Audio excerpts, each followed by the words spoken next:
दोस्तों, श्री राधा रानी जो इस सर्वस्व जगत की स्वामिनी हैं, उनके नाम की महिमा अद्वितीय, अद्भुत और अनंत है।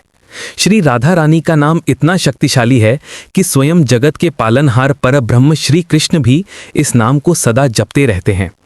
स्वयं भगवान श्री कृष्ण कहते हैं कि जिस भक्त ने मेरे 100 नाम का स्मरण किया और श्री राधा का एक बार नाम लिया तो दोनों का फल एक समान ही होगा। लेकिन जो भक्त सदा राधा नाम का जप करते हैं, उनको वो सब प्राप्त हो जाता है जो कोई सोच भी नहीं सकता। इतनी महत्वता है श्री राधा नाम की। श्री राधा नाम स्मरण करने से ही मनुष्य के जीवन की सारी बाधा मिट जाती है और स्वयं श्री कृष्ण भी उन मनुष्यों की मदद करने आ जाते हैं जो सदा राधा नाम रटते हैं। श्री कृष्ण को अपनी ओर करने का इससे सरल और सुगम उपाय कोई और हो ही नहीं सकता। अगर श्री कृष्ण की कृपा पानी हो तो श्री राधा नाम तो रटना ही पड़ेगा। दोस्तों, राधा शब्द में 2 अक्षर हैं, रा और धा।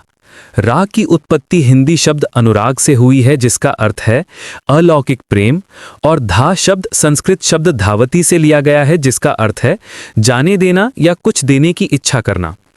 राधा नाम पूर्ण और बिना शर्त समर्पण का प्रतीक है। राधा नाम कोई नाम नहीं, ये तो एक अलौकिक अनुभव, एक अलौकिक प्रेम या अनंत प्रेम का प्रतीक है। राधा नाम परम पुण्यकारी है। राधा नाम जो रट ले उसके जीवन का पार निश्चित है। उसे गोलोक धाम प्राप्त करने से कोई रोक नहीं सकता। पुराणों में भी बताया गया है कि स्वयं श्री कृष्ण कहते हैं कि जब किसी के मुख से मैं राधा शब्द के रा शब्द को सुनता हूं तो मैं उसे उत्तम भक्ति प्रदान करता हूं।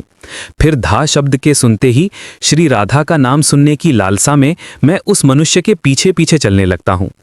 दोस्तों, यदि आप राधा नाम स्मरण करते हैं तो श्री कृष्ण आपसे बहुत ज्यादा प्रसन्न हैं। वे आपके जो भी जाने अनजाने में पाप हुए हैं उनको क्षमा कर सकते हैं। राधा नाम इतना शक्तिशाली है। दोस्तों, राधा नाम कोई साधारण नाम नहीं है, वो स्वयं में ही एक महामंत्र है। जिस मनुष्य ने राधे राधे कहना शुरू कर दिया उसके जीवन में कृपा अपने आप उतरने लगती है।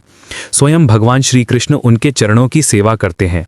स्वयं देवादिदेव महादेव, जगत के पालनहार श्री हरि विष्णु और स्वर्गलोक के राजा इंद्रदेव और वरुण देव भी उन मनुष्यों के सदा साथ चलते हैं, उनकी रक्षा करते हैं जो सदा राधा नाम का स्मरण करते हैं। दोस्तों, राधा नाम की महिमा से जुड़ी एक अद्भुत और अविश्वसनीय कथा पुराणों में वर्णित की गई है, जिसे सुनकर ही आपके रोंगटे खड़े हो सकते हैं कि क्या सच में एक राधा नाम बोलने से इतनी अपार कृपा और इतना पुण्य मनुष्य को प्राप्त हो सकता है। कथा कुछ इस प्रकार बताया जाता है कि एक नगर में एक व्यक्ति रहता था। वो व्यक्ति अपने पुत्र के साथ सुखीपूर्वक जीवन व्यतीत करता था, लेकिन जो उसका पुत्र था वो भगवान में ना विश्वास रखता और ना ही कभी पूजा पाठ करता था। बार बार वो व्यक्ति अपने पुत्र को समझाता कि भगवान की भक्ति करे और सत्कर्मों में अपना मन लगाए, फिर भी उसका पुत्र उसकी बातों को मानता नहीं था। तब वो व्यक्ति एक बार एक संत के पास गया और बोला कि हे संत गुरुदेव, मेरा एक पुत्र है, वो ना तो पूजा पाठ करता है और ना ही कभी भगवान का नाम लेता है। आप कृपा कर कुछ ऐसा कीजिए कि उसका मन भगवान में लग जाए। तब संत जी कहते हैं, ठीक है बेटा, एक दिन तू उसे मेरे पास लेकर आ जा, फिर मैं उसे समझाऊंगा। तब अगले दिन वो व्यक्ति अपने बेटे को लेकर संत जी के पास गया। अब संत जी उसके बेटे से कहते हैं, पुत्र, एक बार राधे राधे बोलो। तब वो कहता है, मैं क्यों कहूं? संत जी कहते हैं, पुत्र, एक बार केवल बोल दो राधे राधे। संत जी बार बार ऐसे आग्रह करते हैं कि एक बार बोलो राधा नाम, लेकिन वो बार बार मना कर देता है और अंत तक उसने यही किया। आखिरकार अंत में जाकर उसने कहा, अरे संत गुरुदेव, मैं क्यों कहूं राधे राधे? संत जी तो प्रसन्न हो उठे और कहे, अब तुम्हारा उद्धार निश्चित है। तब उस बालक ने बड़े ही आश्चर्य से संत से पूछा कि ये कैसे संभव है, मैं तो कभी भगवान का नाम लेता ही नहीं। तब संत ने कहा, पुत्र, जब तुम मृत्यु को प्राप्त हो जाओगे और यमराज के पास जाओगे, तब यमराज तुमसे पूछेंगे कि कभी भगवान का नाम लिया, कोई अच्छा काम तुमने पृथ्वी पर किया है तो बताओ। तब तुम कह देना कि मैंने जीवन में एक बार श्री राधा नाम को बोला है, बस एक बार। इतना बताकर वो संत वहां से चले गए। समय व्यतीत हुआ और अपनी आयु पूरा करने के बाद वो बालक मृत्यु को प्राप्त हुआ और मृत्यु के पश्चात यमलोक पहुंचा। जब वो यमराज के पास पहुंचा तो यमराज ने पूछा, क्या तुमने कभी कोई अच्छा काम अपने पूरे जीवन में किया है? तब उसने कहा, हाँ महाराज, मैंने जीवन में एक बार श्री राधा नाम को बोला है, आप उसकी महिमा बताइए। इस पर यमराज सोचने लगे कि एक बार नाम की महिमा क्या हो सकती है, इसका तो मुझे भी पता नहीं है। तब यमदेव बोले, ठीक है, चलो इंद्रदेव के पास, वही इसके उत्तर के बारे में बताएंगे। तब वो व्यक्ति बोला, मैं ऐसे नहीं जाऊंगा, पहले आप पालकी लेकर आओ, उसमें बैठकर ही मैं जाऊंगा। अब यमराज ने सोचा ये बहुत बड़ी मुसीबत है। फिर भी पालकी मंगवाई गई और उसे बिठाया गया। 4 कहार पालकी उठाने वाले लग गए। वो बोला, यमराज जी, सबसे आगे वाले कहार को हटाकर उसकी जगह पर आप उठाकर मुझे ले चलिए। तब यमराज जी को आखिरकार हार कर एक कहार को हटाकर स्वयं उसे पकड़कर ले जाना पड़ा। फिर सब मिलकर इंद्रदेव के पास पहुंचे। इंद्रदेव यमदेव को इस प्रकार पालकी उठाते हुए देख काफी आश्चर्य में पड़े। जब यमदेव पास आए तो इंद्रदेव ने पूछा कि क्या बात है। तब यमदेव ने इंद्रदेव से कहा, आप कृपा कर बताइए कि एक बार राधा नाम लेने की क्या महिमा है। तब इंद्र बोले, महिमा तो बहुत है, पर इसकी वास्तविकता क्या है यह मुझे ठीक से पता नहीं है। लेकिन हाँ, भगवान शिव को यह जरूर पता होगा। हमें उनसे जाकर इस प्रश्न का उत्तर लेना चाहिए। तब सबकी बात सुनकर वो व्यक्ति बोला, ब्रह्मदेव, तीसरे कहार को हटाइए और उसकी जगह आप लग जाइए। अब क्या करते, महिमा तो जानते नहीं थे, तो ब्रह्मा जी को हार कर उठाना ही पड़ा।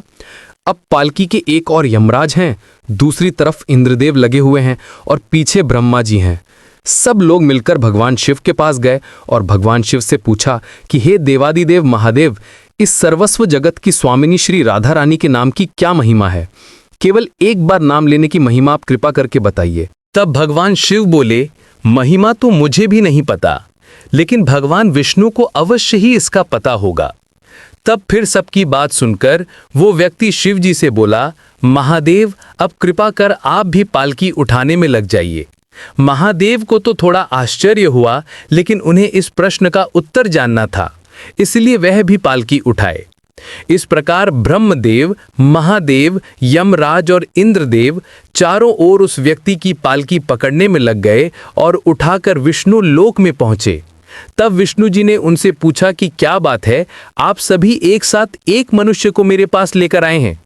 तब सबने पूछा कि हे जगत के पालनहार श्री हरि, कृपा कर बताइए कि श्री राधा नाम लेने की क्या महिमा है। तब विष्णु जी मुस्कुराए और बोले, अरे जिसकी पालकी को स्वयं मृत्यु के राजा यमराज, स्वर्ग के राजा इंद्रदेव और ब्रह्मलोक के राजा ब्रह्मा और साक्षात देवाधिदेव महादेव उठा रहे हों, इससे बड़ी महिमा क्या हो सकती है। जब सिर्फ एक बार श्री राधा नाम लेने के कारण आपने इसको पालकी में उठा ही लिया है, तो अब यह मेरी गोद में बैठने का अधिकारी हो गया है। तब इस प्रकार जगत के पालनहार श्री हरि विष्णु जी ने राधा नाम की महिमा को बड़े ही स्पष्ट रूप से बताई। तो दोस्तों, इसीलिए कहा गया है कि जो मनुष्य श्री राधा नाम का आश्रय लेते हैं, वे स्वयं श्री हरि के गोद में बैठने के अधिकारी हो जाते हैं, श्री हरि के कृपा पाने का अधिकारी हो जाते हैं। उन्होंने जो भी पाप किए, उन पापों का भी नाश हो जाता है केवल एकमात्र राधा नाम लेने से। दोस्तों, आप एक दिन में कितनी बार राधा नाम जप करते हैं, ये कमेंट में लिखकर जरूर बताइए।